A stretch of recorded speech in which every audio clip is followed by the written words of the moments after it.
Bismillahirrahmanirrahim. Assalamualaikum warahmatullahi wabarakatuh. Selamat pagi. Hari ini kita akan diskusi tentang teknik pemberian obat oral, sublingual, parenteral, inhalasi vagina dan rektum. Semoga ilmu yang kita pelajari bermanfaat. Sebelum pemberian obat, tentu yang harus kita pastikan adalah 6 benar. Itu benar obat atau tepat obat, benar dosis, benar pasien, benar cara pemberian obat, benar waktu, dan benar pendokumentasian. Jadi nanti semua pemberian obat kita tetap harus memasukkan 6 benar ini ke dalam langkah-langkah kita. Kalau di referensi lain ada yang 5 benar, 7 benar. Ini semakin banyak semakin bagus. Jadi minimal 6 ini ya. Kemudian yang pertama tepat obat itu memperhatikan kebenaran obat. Jadi obat yang diberikan harus benar. Kemudian memperhatikan nama dagang atau nama generik. Jadi ada obat itu isinya asam fusidat, tapi namanya ada yang fuson, ada yang asam fusidat, ada yang apa, beda-beda. Kemudian yang jelas kandungannya sama, itu harus diperhatikan. Kemudian sebelum memberi obat kepada pasien, label pada botol atau kemasan harus diperiksa ulang. Jadi jangan cukup memeriksa 1 kali atau 2 kali. Ketika mau memberikan dicek, mau keluar ruangan, mau menuju ruangan pasien dicek. Setelah di pasien dicek lagi. Kemudian jika pasien ragu-ragu, kok obatnya jadi beda, ini kemarin warna merah, sekarang hitam. Cek lagi, oh ibu ini obatnya namanya beda, tapi isinya sama. Karena yang sama dengan kemarin sudah habis. Seperti itu dijelaskan, supaya pasien ini tidak ragu-ragu, ini aku salah obat ini. Kemarin merah, sekarang hitam. Jadi kalau pasien dijelaskan, pasien tahu, maka pasien akan puas. Kemudian saat memberi obat harus tahu apa obat yang diberikan. Jangan, Bapak ini minum obat ya, dikasihkan. Obat apa ini ya? Fungsinya untuk apa, Bu? Saya dikasih ini. Ini diminum aja, ini terapi dari dokter, Pak. Nggak boleh. Jadi walaupun itu terapi dari dokter, kita tetap harus menjelaskan ke pasien. Karena yang memberikan kita yang harus menjelaskan, Bapak ini ada 3 macam obat. Yang injeksi, ini antibiotik. Yang oral, ini untuk Ibu ya. Ibu ini antibiotik, yang oral anti mual, kemudian yang satu lagi oles itu untuk kulit. Ini untuk anti gatal atau apa, dijelaskan kepada pasien dengan bahasa yang mudah dipahami pasien. Sediaan obat ada beda-beda ya, ada yang kalau injeksi, ada yang vial, ada yang ampul. Nah, ini harus dilihat juga apakah dia obat antibiotik, kemudian obat induksi persalinan atau mencegah perdarahan. Kita harus paham ketika pasien tanya, kita tahu fungsi dari obat ini apa, kenapa diberikan, karena pasien sekarang itu kritis, jadi dia ingin tahu apa yang diberikan ke dirinya. Kemudian saya tuh nggak sakit kok dikasih obat ini, suplemen Bu, jadi ini obat vitamin A, ini khusus untuk ibu nifas, diberikan 2 kali, hari ke-0 sama hari pertama. Seperti itu dijelaskan. Apakah ini obat untuk terapi, apakah suplemen atau apa. Kemudian yang setelah tepat obat, tepat dosis. Jadi penentuan dosis menggunakan alat standar seperti obat cair harus dilengkapi alat tetes, gelas ukur, spet, atau sendok khusus. Kemudian kalau tabletnya separuh itu menggunakan alat khusus atau alat yang benar-benar nanti apa ya, ketika tablet itu dibelah dia akan jadi 50% nggak berbeda, nggak besar kecil. Jadi dosisnya itu tepat. Ini kita tahu ya, paling tepat ya menggunakan alat ukur yang dibawakan. Kalau kita dengan 1 sendok teh itu menggunakan sendok kecil kita atau 1 sendok makan kita itu biasanya tidak sama dengan ukuran yang dimaksudkan di obat itu. Karena ukuran di obat itu sendok makan dan sendok teh itu sendok di luar negeri itu lebih besar. Jadi idealnya sesuai dengan alat takar yang sudah dibawakan. Jika ada alat takar itu, kita harus memanfaatkannya, jangan kita menggunakan sendok sendiri. Kemudian tepat pasien. Ini identifikasi obat dengan nama, nomor register, alamat, program pengobatan pada pasien. Jadi ketika kita akan melakukan obat, pertama kita cek di register dulu. Identifikasi benar nggak ibu ini mendapatkan ini.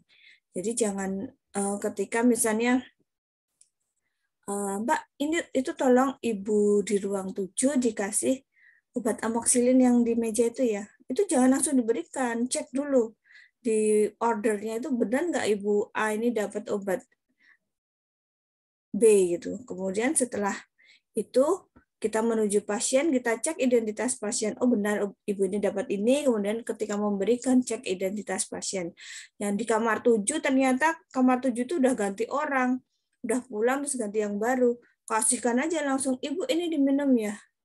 Ternyata pas balik, aduh yang tadi di kamar 7 itu udah pulang. Berarti nggak usah dikasihkan. Loh, yang saya kasihkan tadi siapa? Jadi cek nama dan identitas, jangan asal ke kamar 7 seperti itu. Jadi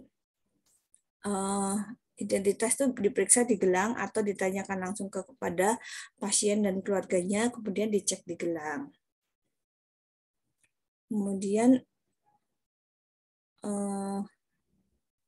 ini jika pasien ini tidak bisa memberi jawaban, misalnya pasiennya tidak sadar, kita harus menanyakan ke keluarga atau dengan identifikasi gelang identitas. Gelang identitas nanti ada macam-macam ya. Kalau laki-laki warna biru, pink perempuan. Kemudian nanti ada tempelan lain tanda sebagai risiko jatuh, fall risk, atau DNR, atau alergi latex, dan lain-lain. Jika ada sesuatu di gelang itu ada tandanya, jadi ada warna lain ditempel di situ, nanti kita, oh ini alergi, jadi kita lebih aware. Kemudian tepat cara pemberian obat. Jadi nanti rute pemberian obat ada macam-macam ya, misalnya ada yang oral, ada yang intravena, ada yang intramuskular, subkutan. Nah, ini nanti ketika kita memberikan obat, kita cek lagi apakah obat ini, misalnya tolong berikan obat A ke Ibu Ana dengan intravena. Nah, ini kita cek obatnya ketika kita dapat dari apotek, kita cek apakah obat ini boleh diberikan secara intravena. Ternyata di situ IM. Kita cek lagi di apotek, kita telepon, ini saya instruksinya yang intravena, ada nggak yang intravena? Oh ada Mbak, itu salah kami ngasihkannya, kayak gitu. Jadi ketika kita nggak ngecek ya kita bisa salah, obat intramuskular diberikan intravena. Ini bisa terjadi ya. Jadi misalnya vitamin K pada bayi baru lahir itu ada yang bisa intravena, bisa intramuskular, ada yang hanya intramuskular. Jadi harus hati-hati.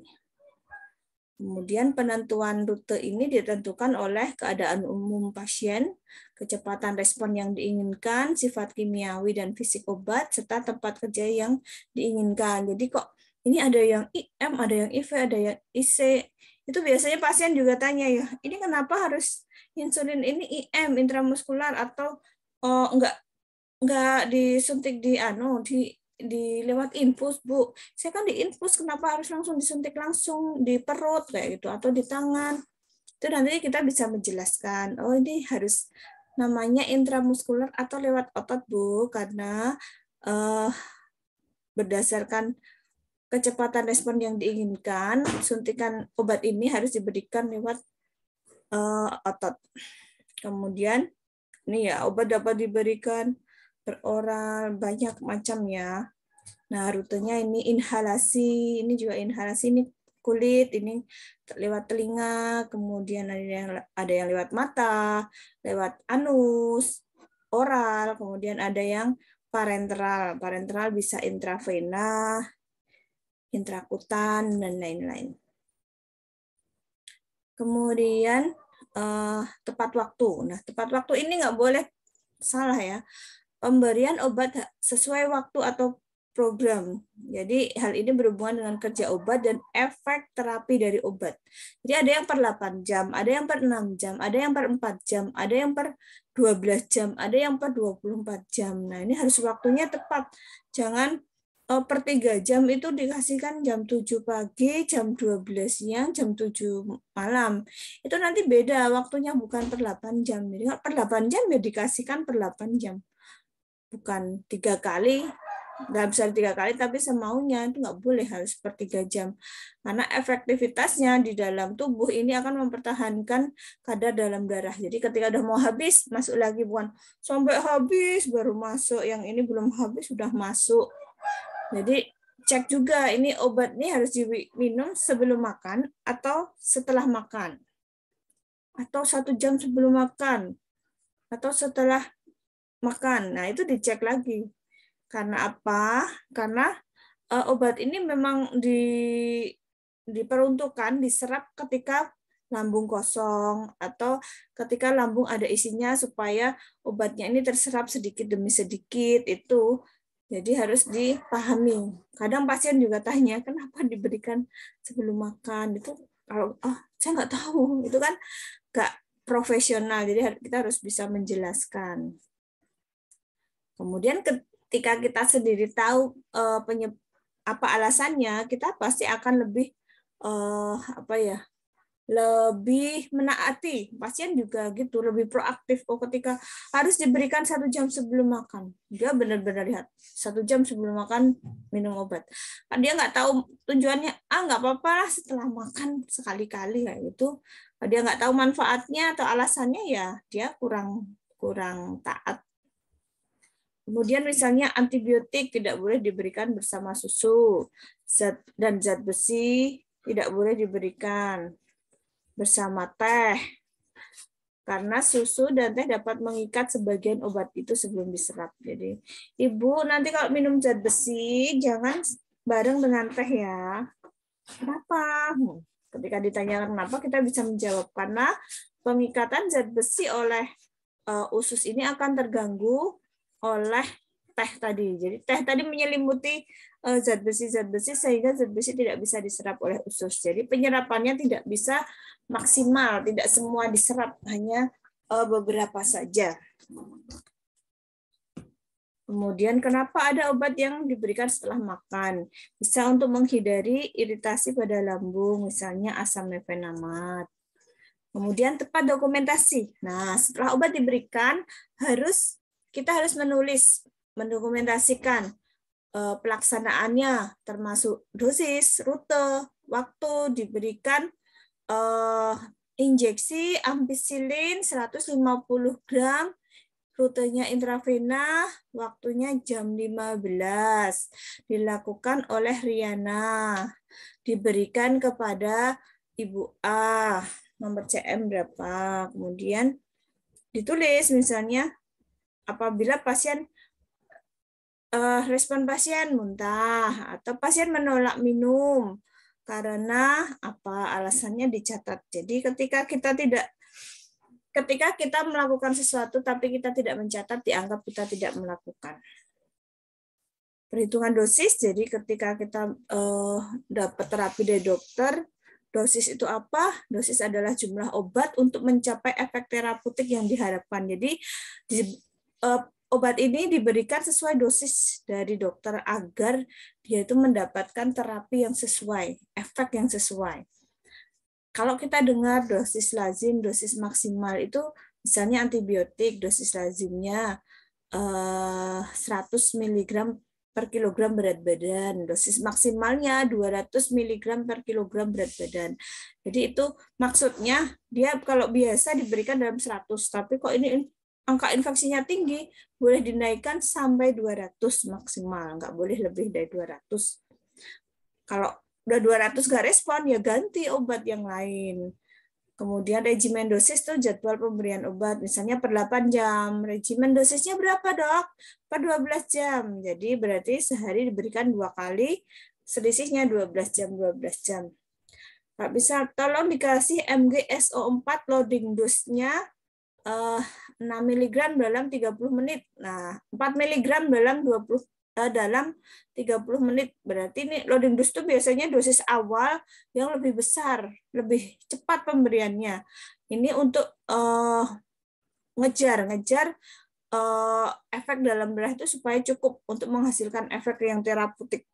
Jadi dosisnya lebih besar. Nah, ini setelah udah masuk di darah, dalam 30 menit berikan maintenance dose. Maintenance dose ini lebih kecil biasanya untuk mempertahankan atau memelihara kadar obat dalam darah agar tetap menghasilkan efek terapeutik. Ini biasanya menggunakan infus atau syringe pump pemberiannya. Jadi bisa terdeteksi menit demi menit mendapatkan berapa. Kemudian untuk mencegah injuri pengobatan, kita harus cek apakah pasien ini ada alergi obat, kemudian tubuh sensitif sehingga bereaksi berlebihan terhadap obat. Hindari mengkonsumsi obat yang tidak diperlukan. Jadi obat itu jangan, wah ini mengkonsumsi sendiri. Misalnya pasiennya tanya, ini Mbak, saya itu kalau pusing, saya tuh minum 3 obat. Yang satu anti-inflamasi, yang satu anti-nyeri, yang satu antibiotik. Jadi, ini berlebihan ya, jadi kita harus edukasi. Jadi Ibu, kalau obat itu bukan camilan ya, jadi nggak boleh semaunya sendiri. Nanti ini akan mempengaruhi kerja ginjal, mempengaruhi respon obat ketika besok diberikan, karena pemberian antibiotik misalnya tidak pada saat dibutuhkan, ini membuat kekebalan ibu terhadap antibiotik itu. Jadi antibiotik tidak berespon ketika diberikan pada saat diperlukan jika ibu semau sendiri meminum antibiotik. Kemudian ganti obat yang digunakan dengan obat yang sesuai. Misalnya alergi dengan obat A ya diganti dengan obat yang lain yang tidak alergi.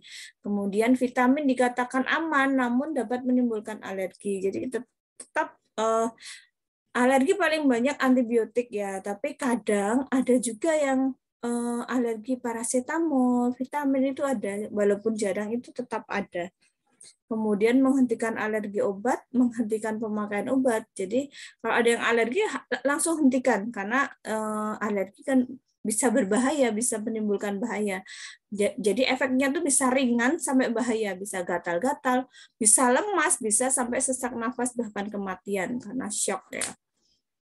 Shock anafilaktik. Kemudian mengatasi keadaan yang timbul dari efek. Jadi kalau efeknya apa itu diatasi dulu. Kalau mungkin dimungkinkan pemberian obat lainnya diberikan. Kalau tidak mungkin berikan cairan yang banyak atau bilas lambung atau apa seperti itu. Jadi ada terapinya dulu untuk menghentikan.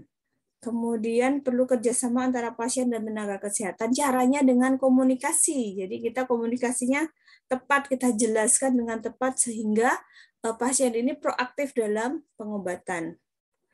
Kemudian setelah pemberian obat, gimana Ibu? Bagaimana perasaannya? Nah, ini kita harus mengungkap perasaan pasien. Oh, kalau dikasih obat ini tuh kok beda ya Mbak? Kalau pakai ini tuh mual sekali kalau diberi obat zat besi, suplemen zat besi.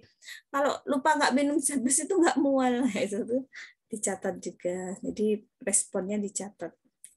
Kemudian kita masuk ke teknik pemberian obat.